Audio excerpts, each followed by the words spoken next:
Assalamualaikum warahmatullahi wabarakatuh.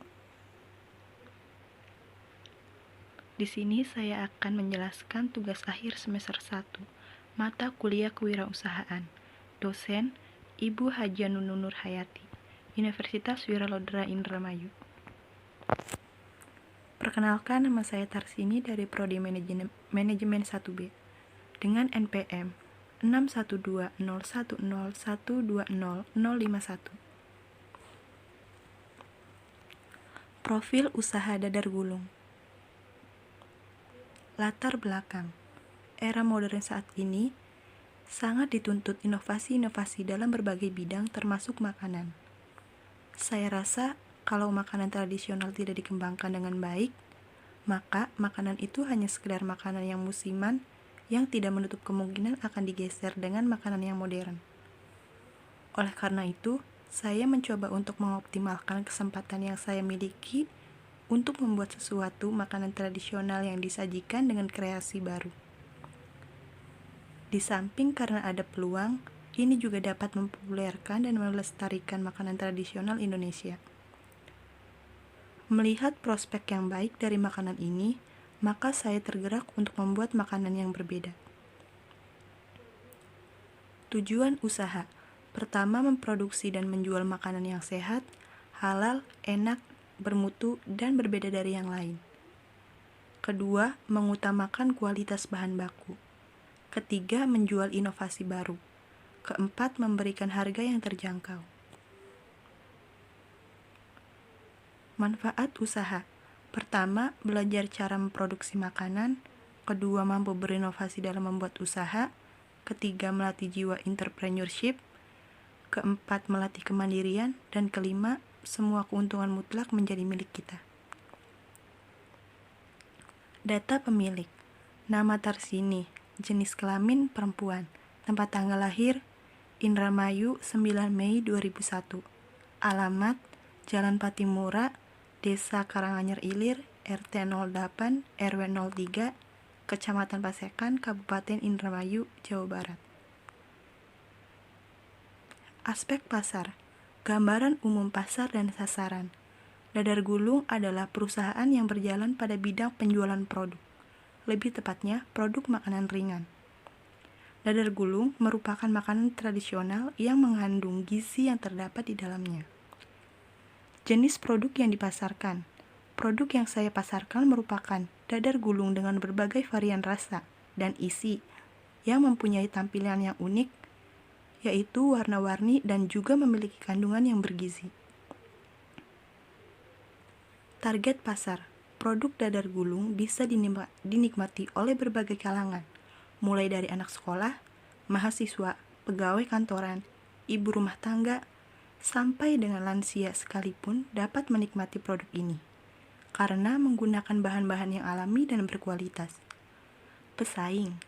Untuk saat ini, saya mempunyai beberapa pesaing, seperti pedagang kue keliling dan dadar gulung yang dititipkan di beberapa warung.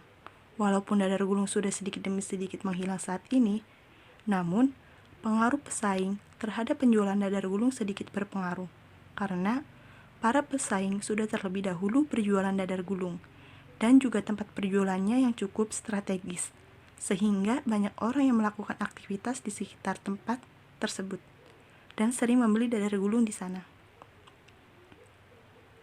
Aspek pemasaran. Pertama, melalui rumah atau dari mulut ke mulut.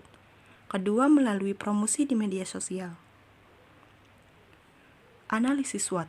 Strength. Pertama, dadar gulung memiliki tampilan yang unik dan menarik karena memiliki berbagai varian warna dan rasa, sehingga membuat konsumen ingin merasakan produk ini. Kedua, dadar gulung memiliki rasa yang lezat karena pemilihan bahan baku yang berkualitas. Ketiga, harga dadar gulung sangat terjangkau bagi semua kalangan. Uniqueness. Pertama, produk hanya satu jenis, yaitu produk yang ditawarkan hanya satu jenis dari kebanyakan kue sederhana yang ada. Jika selera konsumen terus merubah, bukan tidak mungkin produk ini akan ditinggalkan dan beralih ke produk lain yang lebih inovatif. Kedua, masa kadaluarsa singkat, yaitu dadar gulung ini memiliki masa kadaluarsa yang singkat, bisa disimpan di dalam lemari pendingin, namun cita rasa dari kue ini dapat berkurang jika disimpan di lemari pendingin karena kue ini dapat keras. Opportunity. Pertama, selera. Produk dadar gulung membuat kue ini menjadi lezat dan mempunyai berbagai varian warna dan rasa dari isi dadar gulung ini. Inovasi warna ini juga dimaksudkan untuk membidik atau menarik semua segmen pasar, sehingga produk dadar gulung menjadi suatu selera di masyarakat sebagai peluang untuk mendapatkan lebih banyak profit. Yang kedua, persaingan. Melihat dari persaingan, peluang bisnis ini sangat menjanjikan sekali. Hal ini karena saingan untuk usaha ini bisa dikatakan belum banyak. Trade. Pertama, akan banyak pihak lain yang akan meniru usaha dadar gulung ini, terutama keunikan dan produknya. Hal ini tentu akan membuat saingan yang baru bagi kita.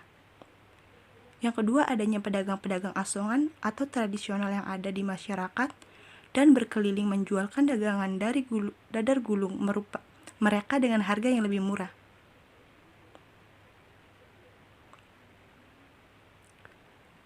Analisis 4P. Pertama, produk. Dadar gulung terdapat beberapa variasi, isi, dan warna.